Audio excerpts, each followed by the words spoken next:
Good evening, I'm Judy Woodruff. On the NewsHour tonight, the infections increase. A rise in COVID cases across the South and West continues unabated. We talked to Republican Senator David Perdue of Georgia about the troubling surge. Then, hunger crisis. The head of the World Food Program discusses feeding the expanding number of people in need. And rethinking college. The pandemic forces colleges and universities to reconsider their plans for in-person classes this fall. We're very concerned about whether there are enough procedures and policies in place to keep everyone safe. All that and more on tonight's PBS NewsHour.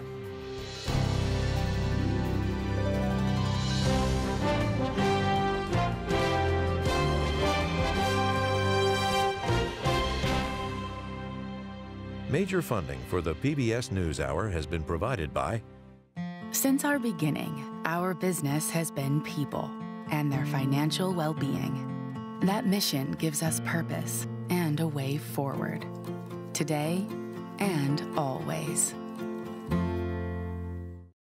For 25 years, Consumer Cellular has been offering no-contract wireless plans designed to help people do more of what they like. Our U.S.-based customer service team can help find a plan that fits you.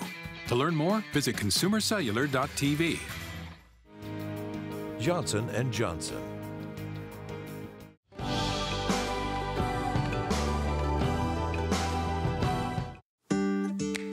The John S. and James L. Knight Foundation, fostering informed and engaged communities. More at kf.org. And with the ongoing support of these institutions.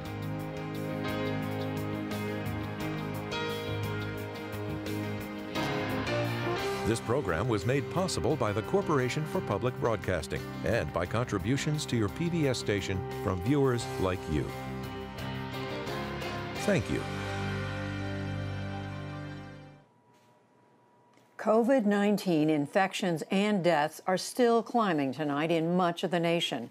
And now President Trump says the pandemic will probably get worse before it gets better. That, in turn, is fueling negotiations on an economic rescue package. Our congressional correspondent Lisa Desjardins begins our coverage. At the current epicenter of the nation's COVID-19 battle, dire news of caseloads becoming death toll. For the first time, Florida reported more deaths than any other state. In Tallahassee, Governor Ron DeSantis tried to ease concerns. Floridians, I think there's a lot of anxiety and fear out there, and I think that folks just, we're going to be able to get through it. This as Washington shifted from summer recess to sudden high gear on the next COVID relief bill. All sides agree on the urgency. We're making a lot of progress. I also know that both sides want to get it done. We'll call it phase 4. I think we're going to get it done. But there is deep divide over what to do. Republican senators don't yet agree on their plan, but have said it would be about $1 trillion or more in spending. A few, like Kentucky Republican Senator Rand Paul, say the spending has gotten out of control. They're talking about spending another $1 trillion. It's fiscally irresponsible, and they should be ashamed of themselves. Democrats in the House already passed their proposal in May, the sweeping $3 trillion HEROES Act. The coronavirus is a once-in-a-century pandemic. It requires a once-in-a-century meaningful congressional intervention. That is what we did when we passed the HEROES Act. That is the type of agreement that we need to come to at this moment. A solid deal is still far off, with additional sticking points between Republican senators and the White House, which sent Chief of Staff Mark Meadows and others to the Hill for talks today. Press Secretary Kayleigh McEnany outlined some of the president's priorities: add a payroll tax cut and block any additional testing money for states. We're willing to put in money for targeted testing that makes sense, not just dumping money into a pot that already contains $10 billion. Some Republicans on the Hill voiced concern over that. I think we want to be sure in dealing with the administration that the money we put into testing already is still available if it hasn't been spent. We want to continue to focus on tests. And Majority Leader Mitch McConnell again marked his red line moving forward in negotiations. I won't put a bill on the floor that doesn't have liability protection in it. Don't mischaracterize what this is about. This is not just for businesses. For hospitals, doctors, nurses. He said a bill will come in the next few days and that there will also be another round of direct payments to Americans. And Lisa was at the Capitol today, as you can tell, following these negotiations all day long, and she joins me now. So, Lisa, set the table for us. We understand there's disagreement up there, but talk about first where there's agreement. What do we think is going to be in this bill, probably for sure? It's important to talk about that because this is the bill that could get the American economy through the next however many months. We don't know how many. First of all, there is agreement. Let's look at a graphic quickly on a few things. One, that there should be another round of small business funds known as PPP. That's the program that has kept so many small businesses going during this part of the pandemic. That looks like it will be renewed. We don't know to what degree. Another round of stimulus checks also. Again, not sure how large those checks should be, and it's possible those stimulus checks may go to fewer Americans. They may be more targeted, but it looks like that is something that most of Congress agrees on. Also, help for schools, Judy. That's a new item that is now entering discussions, and it's creating a great deal of urgency on both sides. As schools are trying to reopen in just a few weeks, Congress is now figuring out how to try and fund schools that want to open and those that want to go only online. It's a very large debate. So let me ask you now about some of the differences. As you pointed out, the House passed their version of this back at the end of May. What are the main differences between what the House wanted and what the Senate's likely to do? You know, I have to say, this negotiation is maybe more complicated and has more issues in it than any other I've ever covered. But there are a few that we can point to as sort of top-level issues. Let's look at what the priorities are that the two sides disagree on. First, for Democrats, one of their priorities is that expanded unemployment benefit, $600 per week for each person on unemployment above what they would normally get. That, Judy, that benefit runs out July 31st. In just a couple of weeks, Democrats want to extend it through the end of the year for everyone on unemployment. Republicans, their priority, as you heard from Leader McConnell, liability protection for businesses. Now, this gets a little bit complicated, but he essentially wants to make sure that no business can be sued for someone getting the virus or being harmed by the virus who used that business. And that is something they say is critical to them. He says some 3,000 lawsuits have been filed over the pandemic so far. Others say they're not sure if this is the priority that it needs to, that he is saying it should be. So, Lisa, what about what's next? The Republicans had said that they might have a draft plan as early as today. What's it looking like now? Well, we are in extraordinary times, and it was an extraordinary day at the Capitol today, Judy. I stood outside the Senate Republican luncheon where Senate Republicans were meeting with the Chief of Staff and the Treasury Secretary. The idea was they were supposed to all get on board their plan for what to do about this virus, what to do about our economy, and instead, Judy, they walked out with less agreement than they had going in. When you talk to people in the room, they said that there were, instead of one or two ideas, 50 ideas. Many senators bringing up billions of dollars in requests here, maybe for the hotel industry, maybe for another industry in their state, that they are divided amongst themselves. And Judy, they are also divided with their president. The president is asking specifically for the payroll tax cut. That is something most Republicans and most Democrats disagree with. But for Republicans behind closed doors, difficult to break with the president, even though they're starting to publicly state that. And one other area, Judy, where there is a disagreement amongst Republicans with their president on testing. Let's look at a graphic on where everyone stands on that critical issue. Right now, in this released bill, the White House has sent mixed signals, saying it supports more testing, but not a great deal of it. They feel like there's money already that could be used for it. Most Senate Republicans disagree with that. They say there is no more money left, and they are proposing right now about $25 billion for testing to help states get more tests out to you and I, everyone in this country. House Democrats, they propose $75 billion for testing and tracing. They say Republicans don't go far enough. Judy, Democrats met with some Republicans, including White House Chief of Staff, late today. And to tell you where things are for Republicans, Democrats walked out of that meeting saying Republicans have no plan. They are in disarray, was the word that House Speaker Nancy Pelosi used. She said, we can't negotiate with them. We have a plan. They don't. We need Republicans to tell us where they stand. So much important material here to follow.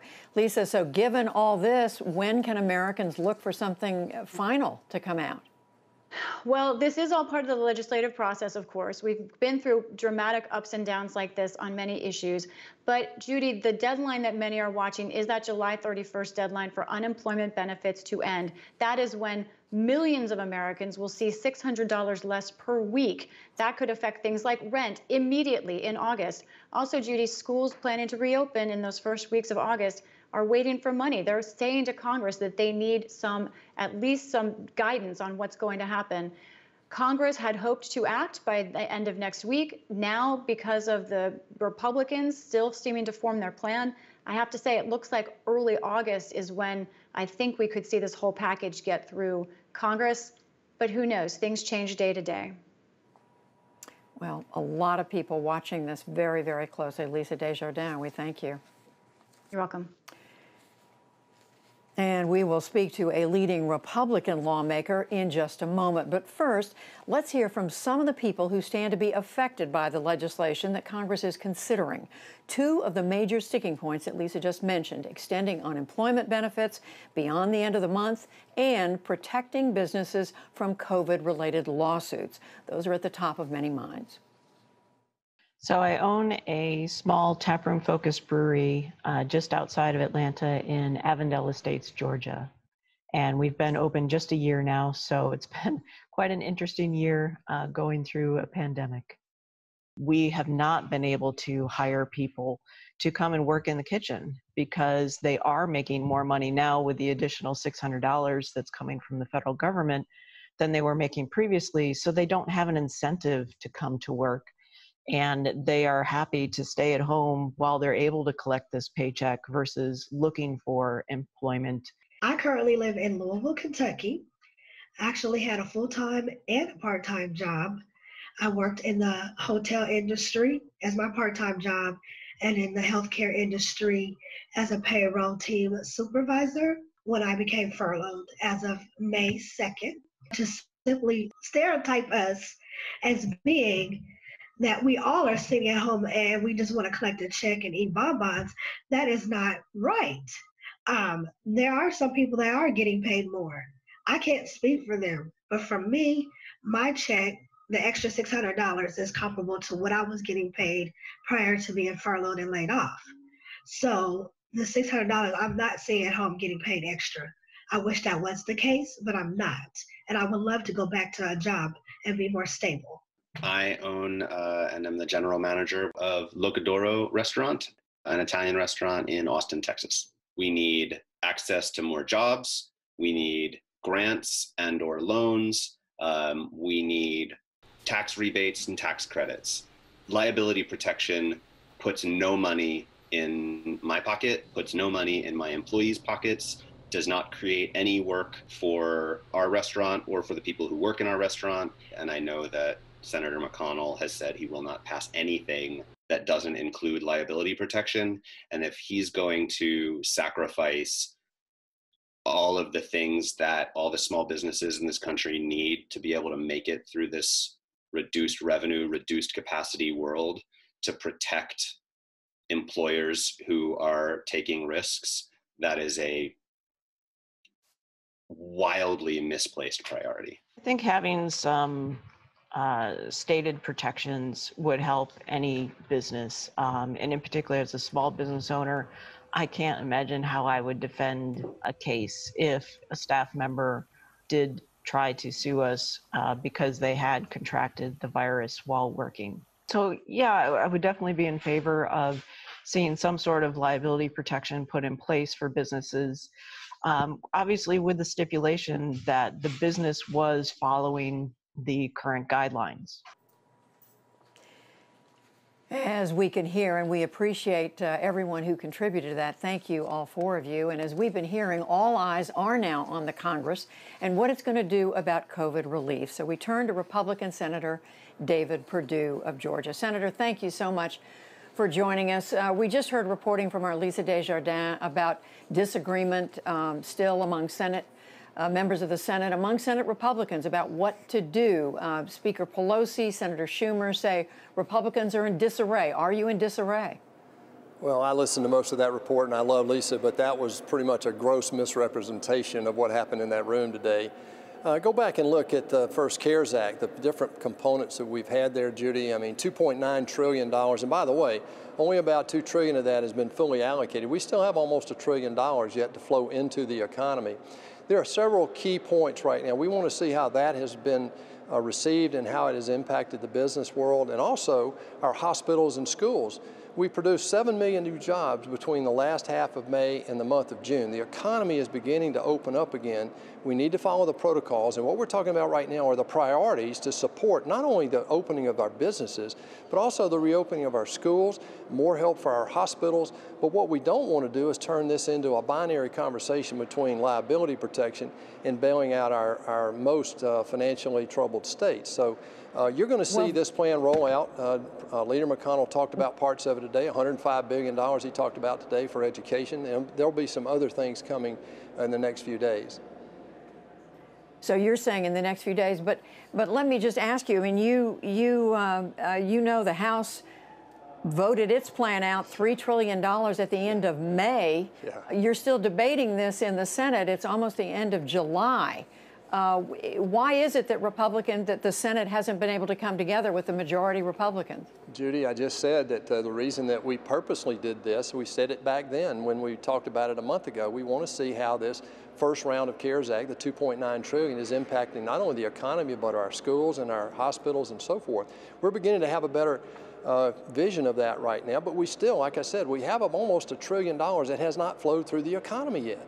Now, we know that a lot of the money the hospitals and our communities have already been dispersed, so that's one we're looking at right now as a high priority. Reopening schools is such an emotional issue that we're looking at that very carefully. And also PPP. We still have almost $140 billion that has not been allocated of the $660 that went to that. The Main Street program is just now going out. So the fact that this looks like and is being reported as an artificial delay or we can't get our act together is a gross misrepresentation of what we're doing here. What we're doing is proper, prudent oversight of what we've already allocated.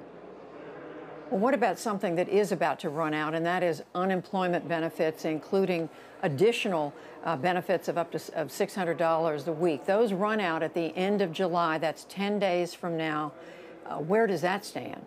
Well, first of all, Judy, the representation that unemployment benefits run out is not correct. What happens to run out is the premium, the $600 premium. And I can tell you in my state, the number one thing that's holding us back from opening up a lot of small businesses further than they are is the fact that they're having trouble getting people to come back to work because of this premium. In our state, they do get a premium. Many of the people who are working get that premium. I believe that going forward, we've got to reopen the economy, follow the protocols, and in my state particularly, that doesn't include a premium that we've just done to help in the worst time. We're moving past that now, and the thing we're focusing on is putting the money where it needs to be, and we're looking at maybe reprogramming some of the money that has already been used in the first round of CARES. Two very quick questions about this COVID relief, and I do want to ask you about schools, but one is the president wants to cut payroll taxes. Are you in favor of that? Well, I think incenting people right now through payroll tax is one way to do it. I do support that, actually. I support that better than giving just a direct payment like we did in the first round of CARES. I really oppose that because we didn't see the impact back in 11 and 12 when that was done.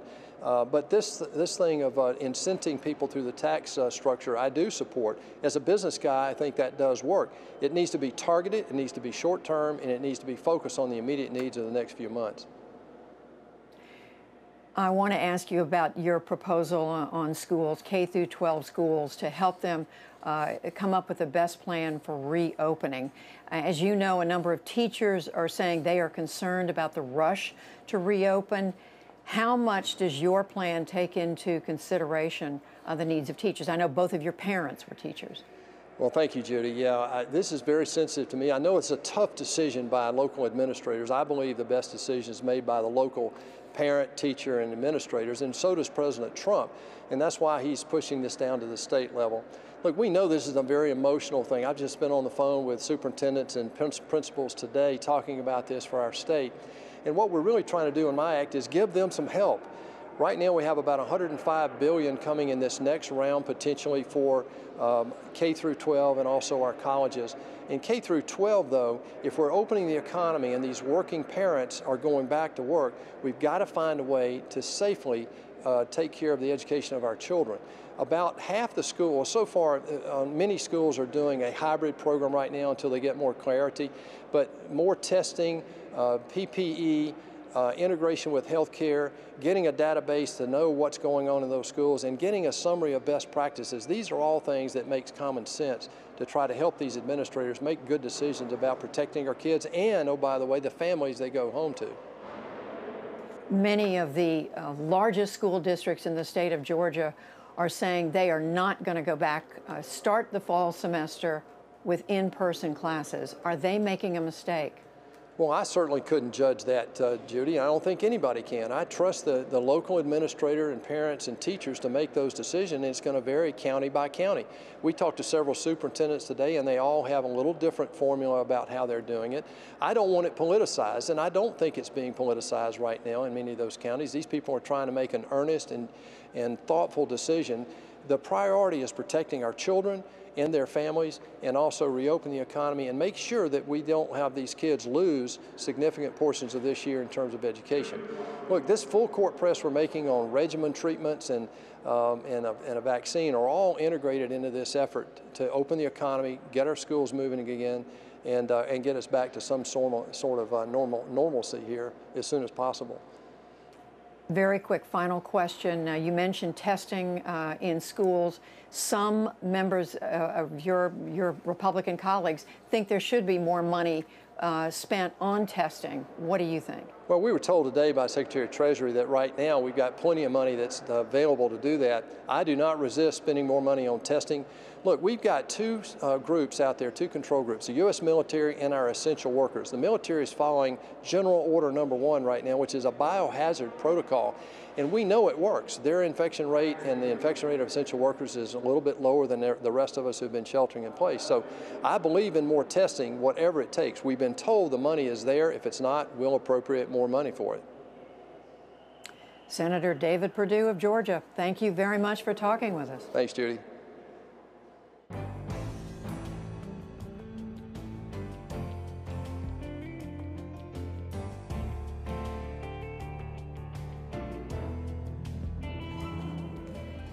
In the day's other news, the U.S. Justice Department charged that hackers working with China have targeted U.S. firms doing research on a COVID-19 vaccine. 2 Chinese nationals were indicted as part of a broader scheme going back 10 years. They are also accused of stealing weapons designs, drug information, and even Chinese dissidents. China has now taken its place alongside Russia, Iran, and North Korea in that shameful club of nations that provide a safe haven for cyber criminals in exchange for those criminals being on call for the benefit of the state.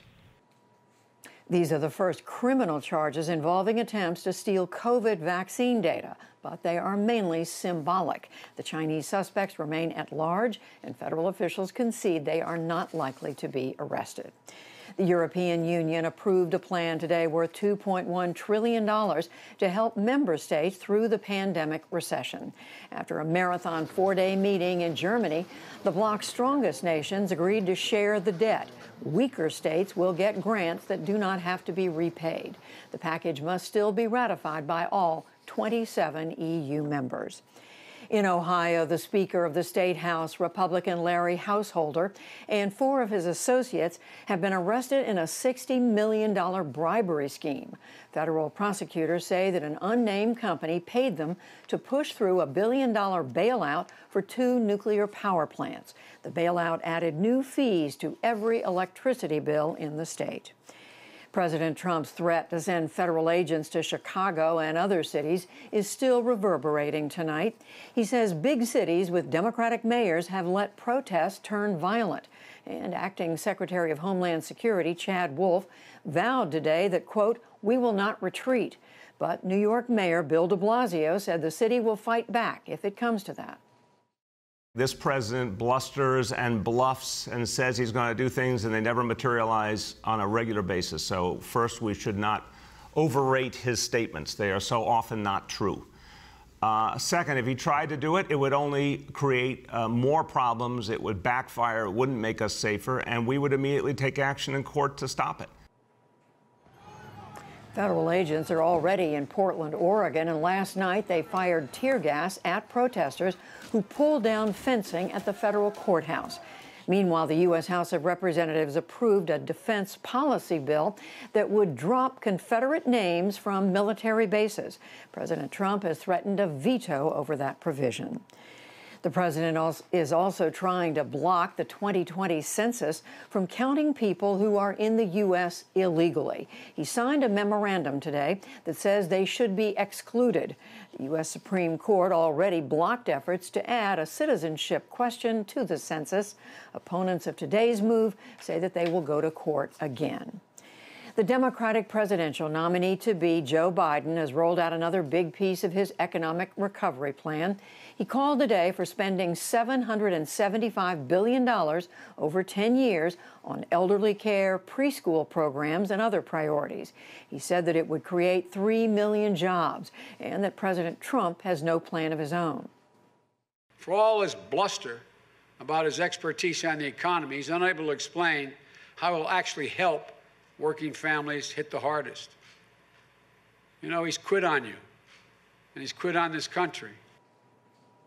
The former vice president is also warning of swift retaliation against any nation that tries to meddle in the 2020 election.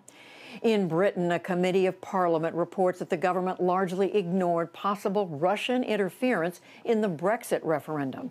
It says that officials refused to investigate the allegations. The 2016 vote approved the breakup with the European Union. The report acknowledges that it is, quote, difficult, if not impossible, to prove that Russian meddling influenced the outcome. And on Wall Street, investors focused on hopes for more economic recovery aid from Congress. The Dow Jones Industrial Average was up 159 points to close at 26,840. The Nasdaq fell 86 points, but the S&P 500 added 5.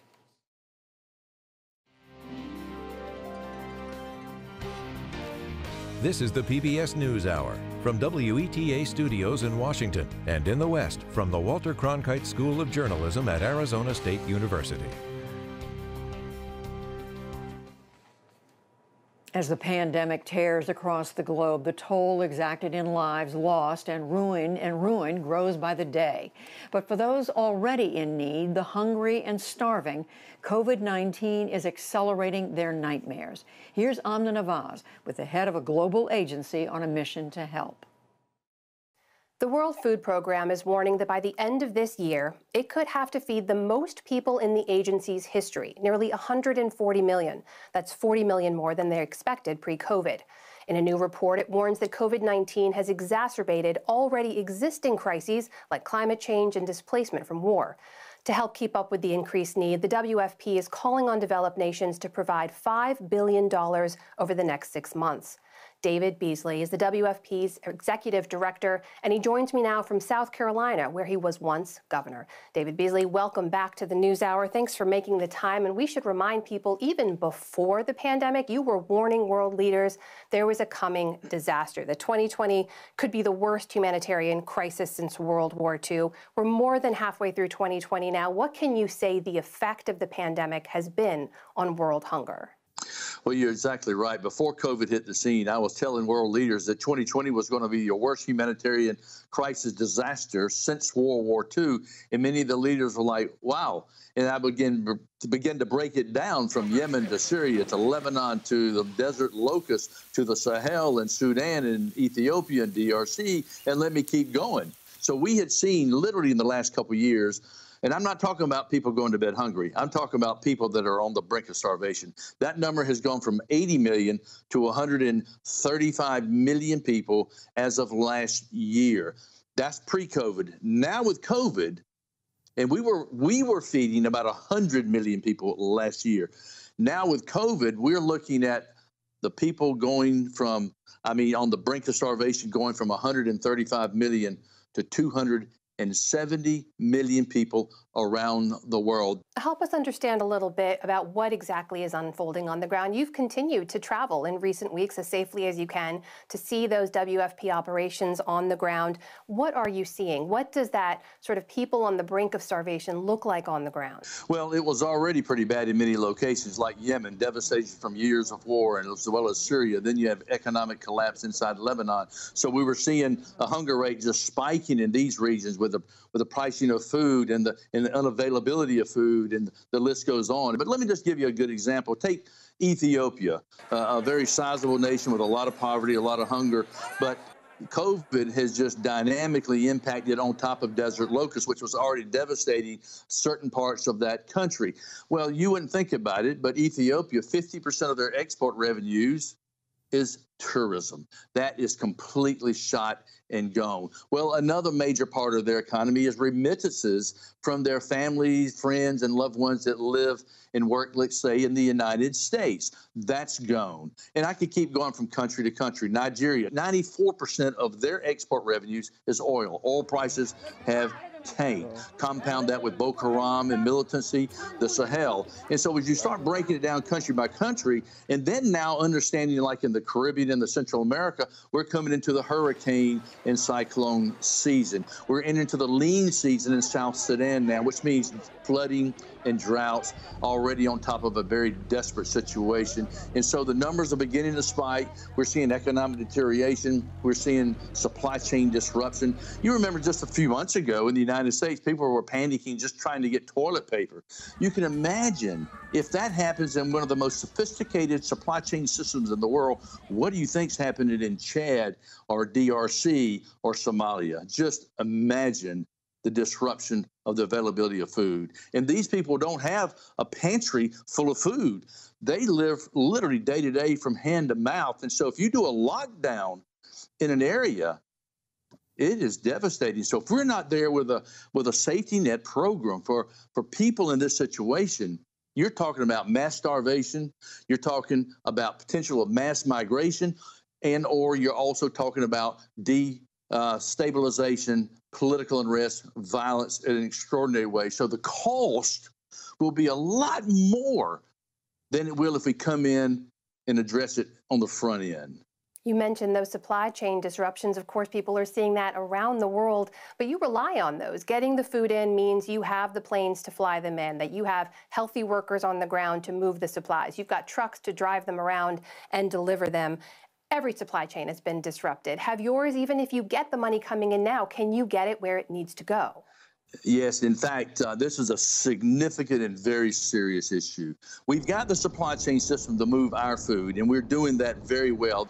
But because the airline industry has all but shut down with passengers and cargo, you can't move COVID supplies. So while we've been able to move our food supplies in a pretty good way, though there are hiccups and issues, the COVID supplies can't get there, from testing kits to ventilators, to masks and PPE, and let me just keep going.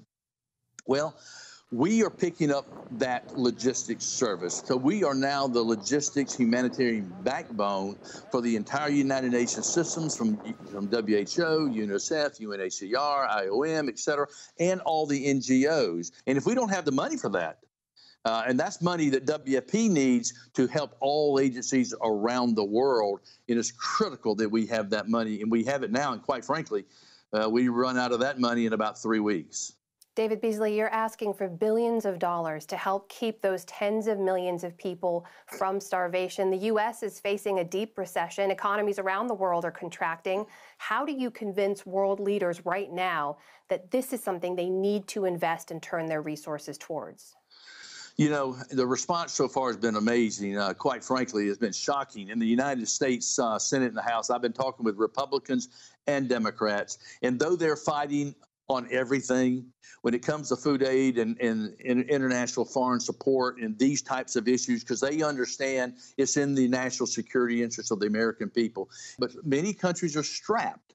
And I know in the European community, as we're making the case, if you don't help us now, it's going to cost you. And let me give you an example of what happened in the Syrian war, this ongoing. We would feed a Syrian for about 50 cents a day. And that's almost double the normal rate, but it's a war zone and the logistics of costs are higher.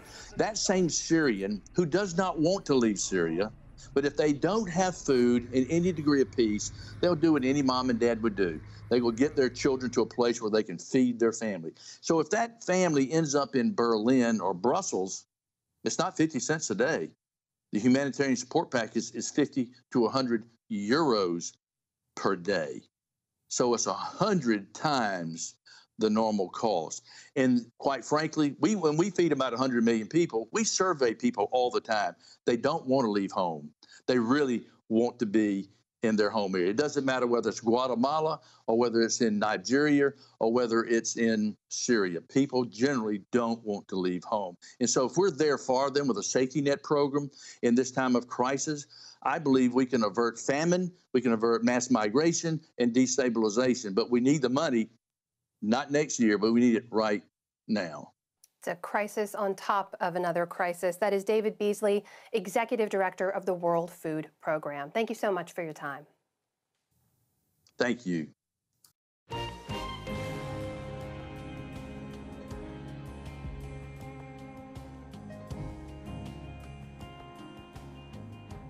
We call our series on higher education Rethinking College for a number of reasons. But this summer, colleges are literally rethinking everything. Hari Srinivasan reports on a pair of schools currently taking different approaches for the fall. College administrators and their legal teams have spent months crafting reopening plans. Carefully spaced seating charts, daily temperature checks, frequent testing, and threats of expulsion for those hosting large parties.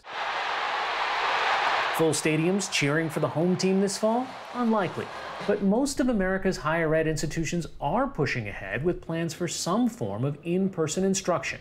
I'm pleased to publicly announce today our intention and plan to return to in-person classes. That's Dr. Robert Robbins at the end of April. Dr. Robbins is a cardiothoracic surgeon, but also the president of the University of Arizona in Tucson.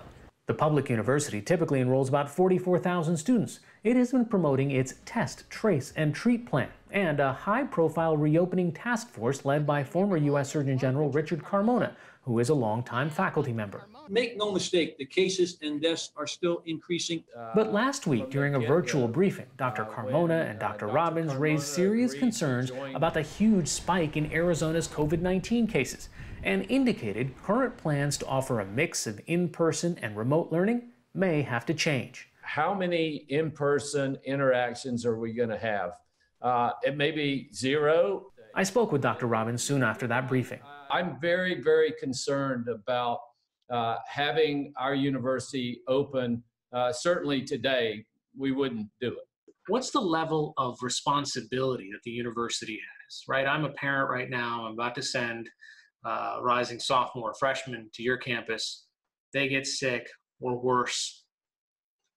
What happens? Yeah, that's a good question I don't have an answer to. We're not different than any other university who's trying to balance the risk of bringing students back to their campus versus the benefit of continuing their education and getting the ability to do that with their colleagues.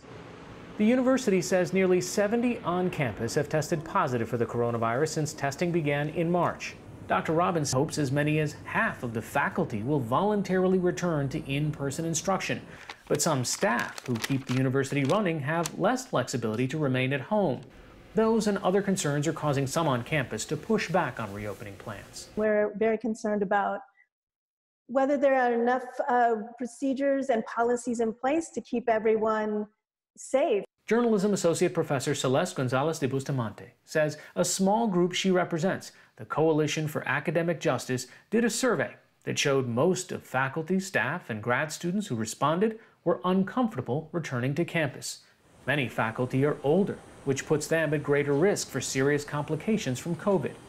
Bustamante says she and her colleagues share concerns raised at other schools. They that universities are prioritizing the wrong things. The decisions that are being made are being driven by the finances, the financial situation, and keep trying to keep the University of Arizona financially solvent, which it is. It has a AA Moody's rating. The school's tuition will remain the same next year. Dr. Robbins admits money is a factor, but not the only factor. It's very clearly one of the drivers. There's no question about it. We're the largest employer in Southern Arizona. We've already had a few layoffs here, a couple of hundred as a matter of fact.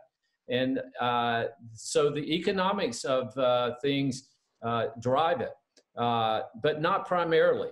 But it's not just faculty raising concerns. I am stressed. I am full of anxiety. Incoming senior Armando Gavin Ramirez is a Tucson native. 4 members of his extended family have died of COVID-19. He says he has underlying health issues and can't afford health insurance, so he will likely stay home. But he feels the school has not provided enough support for students who have struggled with remote learning. That I have a computer that the audio sometimes works, sometimes doesn't, but I have the internet that crashes at least twice a day, right? Will the university be offering computers? Will they be helping establish better internet connections? Will they provide the technological needs for these students to be able to succeed in an online environment for an entire semester? Another question that looms large beyond the University of Arizona. For those who do decide to return to campus, will social distancing work? Infections have already started spreading at different campuses across the country. Recent coronavirus outbreaks at several schools, including the University of Washington and UC Berkeley, have been tied to fraternity houses. But there are schools not planning to return to campus at all. One of them is Paul Quinn College, a small, religiously affiliated, historically black college in Dallas, Texas, another state grappling with coronavirus. I think the first thing that you have to ask yourself, honestly, is can you keep your students and your staff safe? Michael Sorrell is the school's president. His school is keeping the same tuition as last year, but lowering other costs by more than $2,000 as students continue with remote learning. He says the risks of the new virus outweigh the benefits of students returning to campus, especially for the community of students he serves. To the extent that something to the tune of 98% of our students are of color, and those are the communities that are being ravaged at a disproportionate amount by this virus, then absolutely we feel as if we owe an additional level of concern and care. Are you concerned that people who are writing the checks are going to say, you know, this online education doesn't seem like what I signed up for and what I paid for? Yes, I'm absolutely concerned that people will make a different decision. If you're making a different decision, then here's what you are rejecting. You're rejecting an institution that put you first, that said your health and safety and well-being was of such concern to us that we were willing to change our economic model to ensure your safety. Incoming senior Carnelius Manning says, like many students, he'd like to return to campus for his last year, but beyond personal health concerns, he also worries what an outbreak would do to the college he loves. For a small institution like Paul Quinn, even a small COVID outbreak, right, could be detrimental to our brand and really just the mission of the institution. Back in Tucson, preparations continue for some students, staff, and faculty to return to campus in late August. Dr. Robbins will be announcing his final decision on what that reopening will look like by the end of this month. For the PBS NewsHour, I'm Hari Srinivasan.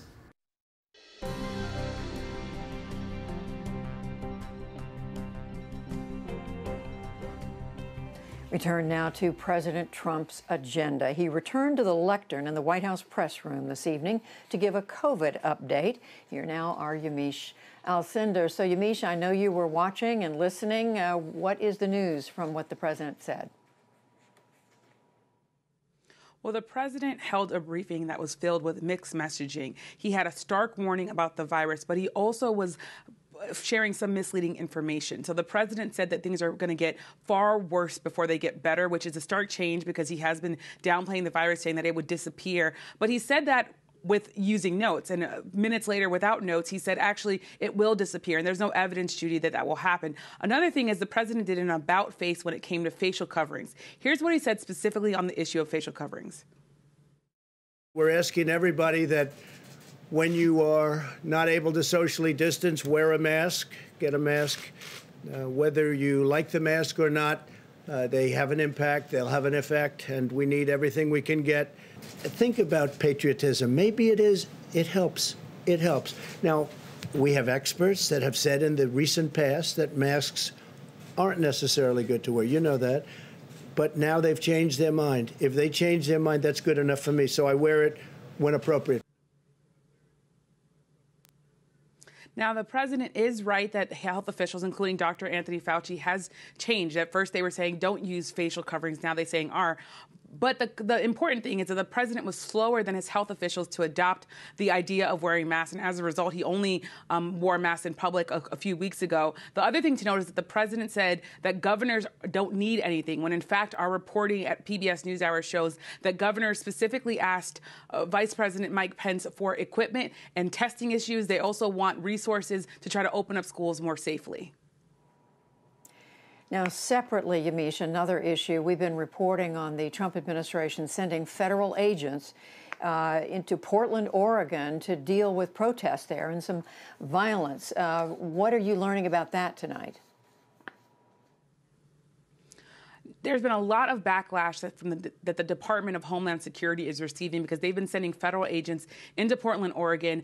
People say that this is really targeting peaceful protesters. I attended a briefing today with the Department Secretary Chad Wolf and questioned him specifically about the governor of Oregon, saying that she spoke to him directly and asked him to remove those officials. Here's what he said. Well, what I would say is if you did your job from a local perspective, we wouldn't be there. Just like we're not in any other city with this type of deployment force having to protect other courthouses. The fact that we are there is because local officials are not taking action. They are not protecting, they're not helping to address the situation. I think that is the key difference.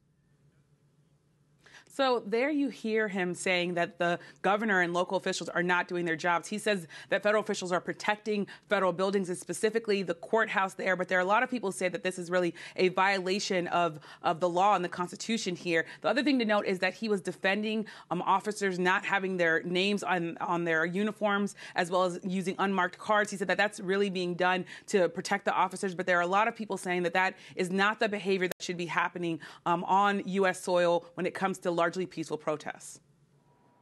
And finally, very quickly, Yamiche, the White House today threatening to veto the Defense Authorization Act coming out of the House of Representatives. What are you learning about that? This is a major defense bill that sets forth the funding priorities for the Department of Defense. The White House is threatening to veto because the president is taking issue with the fact that the bill is forcing military bases and military installations to rename bases that are named after Confederate figures. So the president is saying that he doesn't want to back this bill. The House in the last hour passed a veto-proof version of that bill, and the reporting at PBS NewsHour that we have is that that's a veto-proof bill. So the president, even if he slows it down, he won't be able to stop it per se. All that's very important, Yamiche. Thank you for your reporting. And that is the NewsHour for tonight. I'm Judy Woodruff. Join us online and again here tomorrow evening for all of us at the PBS NewsHour. Thank you. Please stay safe, and we'll see you soon. Major funding for the PBS NewsHour has been provided by... When the world gets complicated, a lot goes through your mind. With Fidelity Wealth Management, a dedicated advisor can tailor advice and recommendations to your life. That's Fidelity Wealth Management. Consumer Cellular. Johnson & Johnson. Financial services firm Raymond James. Carnegie Corporation of New York, supporting innovations in education, democratic engagement, and the advancement of international peace and security at carnegie.org. And with the ongoing support of these individuals and institutions.